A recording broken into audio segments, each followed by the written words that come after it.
BJP के नए नवेले अध्यक्ष नितिन नवीन ने अपनी नई टीम की घोषणा आज दोपहर में कर दी। तो उसका क्या? अब सोचिए, दुनिया की सबसे बड़ी पार्टी है बीजेपी।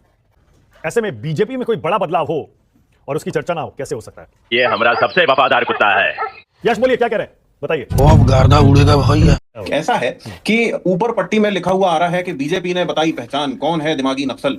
मुझे नहीं पता ये संयोग है या क्या है। दूसरी बात, अभी ये जो आरएलएम के सज्जन बैठे हुए हैं, इन्होंने कहा कि आप अगर ऐसा ऐसा करते हो तो आप एसेट हो। आप हैं कौन हमें एसेट बताने वाले? होते कौन है आप? दो सज्जन यहाँ बैठे हुए हैं जो पूरे देश को सर्टिफिकेट बांट रहे हैं, कौन नक्सल है कौन नहीं है। अरे अगर आपके झूठ बोलने वालों को झूठ बोलने वाला कोई कहता है तो वो नक्सल हो जाता है। क्या आपको मालूम है देश की अर्थव्यवस्था किस हालत में है? आज इस समय जब हम यहाँ बात कर रहे हैं, मानक जी के स्टूडियो के बाहर लोगों की क्या हालत है, हमारे आपके घरों के बाहर क्या हालत है, हमारे बच्चों की क्या हालत है। मेल न्यूट्रिशन की खबरें आ रही हैं। दैनिक भास्कर एक अखबार है, उसके फ्रंट पेज पे इतना बड़ा फोटो छपा है, छोटा सा बच्चा मेल न्यूट्रिशन का शिकार है। आप यहाँ बैठ के लगे हो बढ़िया पार्टी में अब ये होगा, पार्टी में अब वो होगा। भाई साहब, पार्टी का न्यूज रूम नहीं है ये, मीडिया का न्यूज रूम है। इस सज्जन को क्या तकलीफ है भाई? यहाँ पर लोग सुनने आते हैं देश के मुद्दे और उनके जवाब।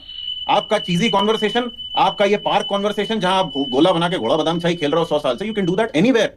मुझे क्रेडिट नहीं चाहिए।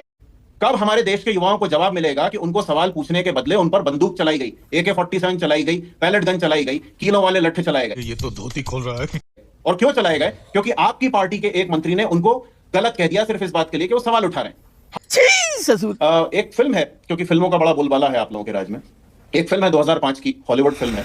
उसमें एक बच्चा अपने डॉक्टर पिता से पूछता है कि हमें अगर कोई डरा रहा है तो वो ऐसा क्यों कर रहा है, और उसके पिता उसे जवाब देते हैं कि डराने वाला असल में खुद ज्यादा डरता है। यस। और किसी को पता ना चल जाए कि वो डर रहा है, इसीलिए वो लोगों को डराता है। ये इस देश के साथ इस समय हो रहा है। ये क्या सुन रहा हूं मैं? आप अगर अर्बन नक्सल कह रहे हो तो वो इसलिए क्योंकि जेन जी ने आपको घुटनों पर ला दिया। उसने दिखा दिया कि आपकी व्हाट्सएप की सरकार इंस्टाग्राम से गिराई जा सकती है। यश, आप पहली बार मेरे शो पर आए हैं आज? जी, शायद आपको पता नहीं है, यहाँ पर गंभीर चर्चा ही होती है। आपने वो जो कहा चीजी कॉन्वर्सेशन और न जाने क्या क्या, तेरी भी जली ना। वैसे मैं आपकी जानकारी के लिए बता दूं, कांग्रेस पार्टी में, समाजवादी पार्टी में, आम आदमी पार्टी में जब भी बड़े बदलाव होते हैं तभी हम ऐसी चर्चा करते हैं। चल झूठा। मैं इसका विश्लेषण आपको कुछ भी नहीं कह रहा हूं मानक जी, विश्वास रखिए, मैं आपको कुछ भी नहीं कह रहा हूं। गजब बेइज्जती है।